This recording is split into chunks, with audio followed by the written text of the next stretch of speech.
Assalamualaikum warahmatullahi wabarakatuh. Alhamdulillahi rabbil alamin. Allahumma salli wa sallim ala sayyidina Muhammad wa ala alihi wa sahbihi ajma'in. Bersyukur kepada Allah dengan mengucapkan alhamdulillah. Begitu banyak nikmat yang telah Allah berikan kepada kita, tak sanggup kita menghitungnya. Berselawat kepada baginda Nabi sallallahu alaihi wasallam dengan mengucapkan Allahumma salli wa sallim ala sayyidina Muhammad. Semoga kita menjadi umat Rasulullah sallallahu alaihi wasallam yang bisa berakhlakul karimah.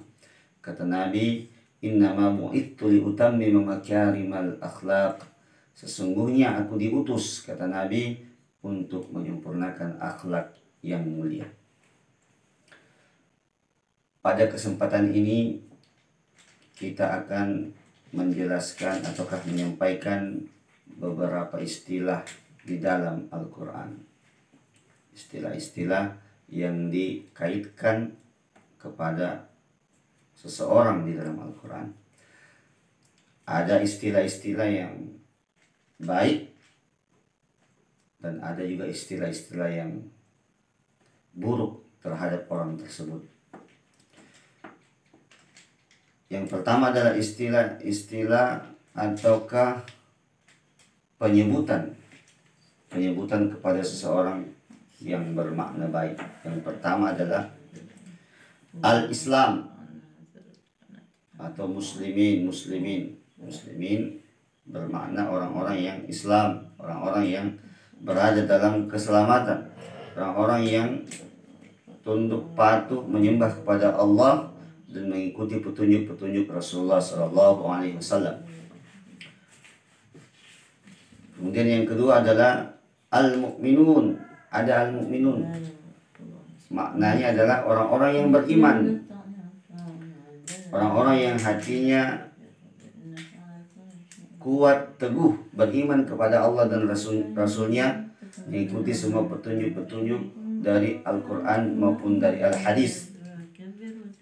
Dan yang ketiga ada juga istilah muttaqin, adalah orang-orang yang bertakwa.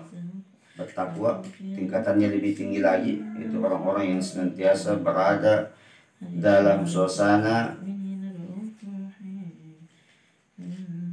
merasa diawasi oleh Allah Subhanahu wa ta'ala.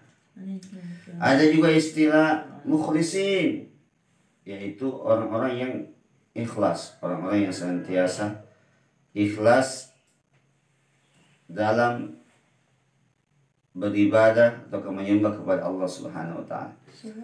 Ada juga istilah mukhlas. Mukhlas adalah, kalau tadi ikhlas orang yang ikhlas, kalau mukhlas adalah yang diikhlaskan. Yang dimaksud adalah orang yang Allah karena begitu taatnya kepada Allah, begitu baiknya, begitu takwanya kepada Allah, sehingga Allah Subhanahu wa ta'ala yang langsung menanamkan ke dalam hatinya mukhlas, rasa ikhlas. Orang-orang mukhlas inilah yang di dalam Al-Quran dikatakan orang-orang yang tidak bisa digoda oleh syaitan laknatullah alaih. Nah, itu tadi adalah istilah-istilah yang diberikan kepada orang-orang yang baik, orang-orang yang dididik oleh Allah Subhanahu wa ta'ala. Semoga kita semua adalah termasuk orang yang mempunyai istilah ini, yang ada dalam dirinya istilah ini. Kemudian yang kedua adalah yang istilah-istilah buruk. Yang pertama adalah musyrikin, orang-orang musyrik, yaitu bermakna orang-orang yang menyekutukan Allah, menyekutukan Allah dengan sesuatu. Kalau di zaman Rasulullah itu mereka menyembah berhala, menyembah setan, matahari, pohon, sungai, air, api, dan sebagainya. Kalau sekarang ya mirip-mirip seperti itu, yang jelas mempersekutukan Allah Subhanahu wa ta'ala. Dan yang kedua adalah kafir. Kafir artinya tertutup. Makna dasarnya adalah tertutup. Kalau dalam istilah Al-Quran digambarkan orang-orang yang tertutup hatinya dari beriman kepada Allah dan Rasulnya. Beriman kepada Allah dan Rasulnya, tidak beriman kepada Allah dan Rasulnya. Itu istilah kafir. Kadang juga bermakna orang-orang yang kufur nikmat. Orang-orang yang kufur nikmat, tidak mensyukuri nikmat yang telah Allah berikan kepadanya. Sehingga dalam Al-Quran dikatakan orang yang termasuk kufur nikmat, la in syakartum la azidannakum wa la in kafartum inna azabi lasyadid. Apabila kalian bersyukur terhadap nikmatku, kata Allah, maka aku akan tambah. Tetapi apabila kalian kufur, maka azabku sangat pedih, kata Allah. Istilah yang ketiga adalah fasik. Fasik adalah orang yang beribadah kepada Allah, tetapi juga masih gemar melakukan kemaksiatan kepada Allah. Kemudian fasik ada, kemudian fasid. Fasid adalah orang yang melakukan kerusakan. Fasid, kerusakan ke buminya, sama mirip-mirip maknanya fasik. Dia juga menyembah Allah, dia juga terkadang taat kepada Allah, tetapi juga melakukan keburukan, kejahatan. Bahkan kalau fasik ini juga lebih parah lagi, karena bisa menyebabkan sesuatu yang buruk secara luas. Kemudian ada istilah munafik. Orang munafik di dalam Al-Quran dijelaskan banyak. Innal munafiqina fid darkil asfali minan nar. Sesungguhnya orang-orang munafik itu ditempatkan ke dalam neraka yang paling bawah. Neraka yang paling bawah, alasnya neraka. Di dalam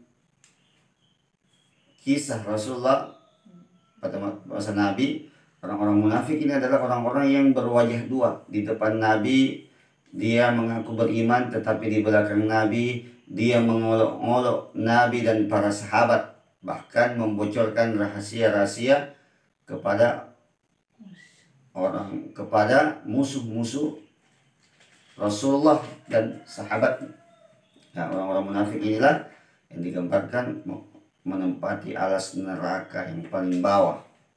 Kenapa? Karena hakikatnya hatinya tidak beriman, hanya datang kepada Nabi untuk menghancurkan Islam dari dalam, menghancurkan Rasulullah, Islam dari dalam.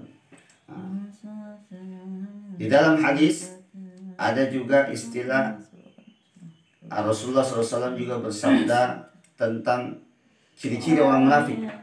Tetapi ciri-ciri orang munafik yang Rasulullah gambarkan ini adalah bukan termasuk munafik i'tiqadiyah, bukan termasuk munafik secara akidah seperti orang-orang munafik yang berada pada zaman Rasulullah. Tetapi yang digambarkan ini lebih pada al-munafik al-amaliyah.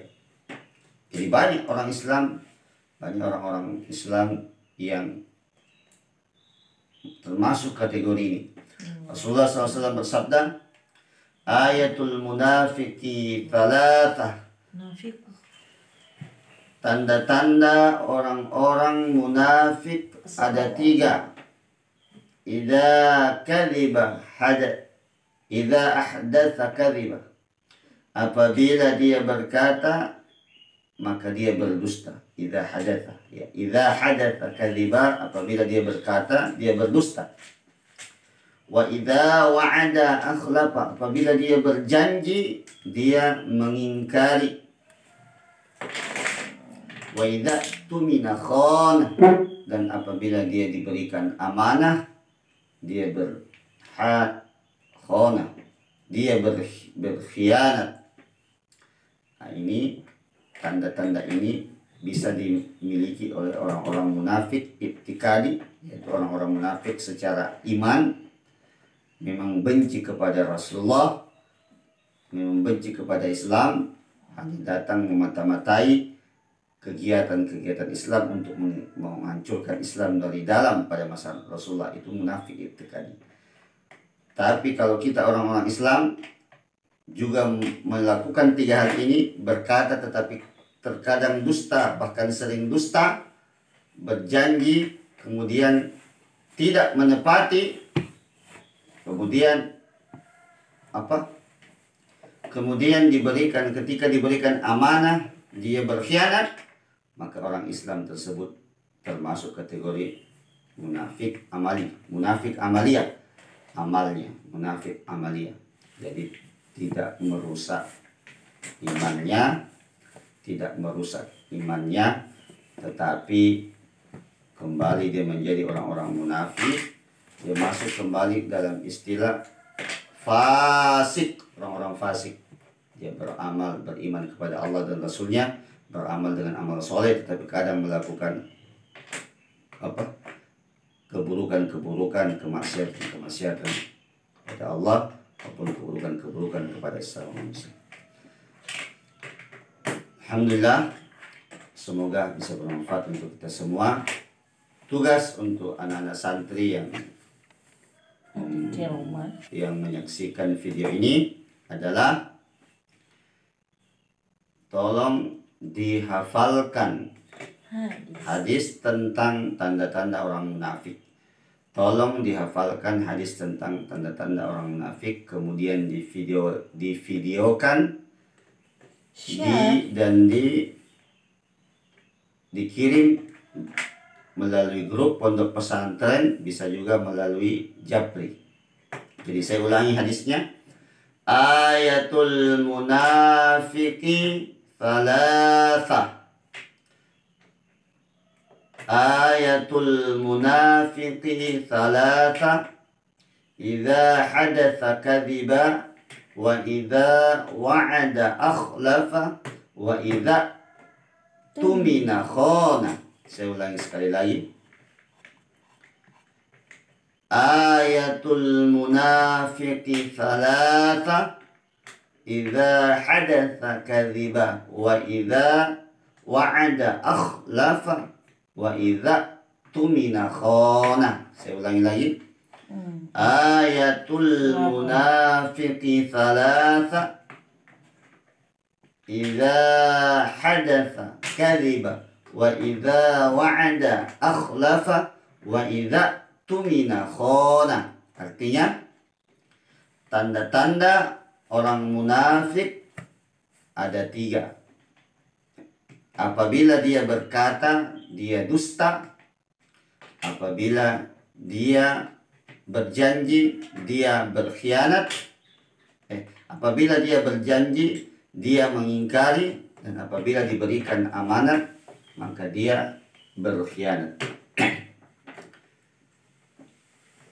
Nah, siap-siap. Demikian.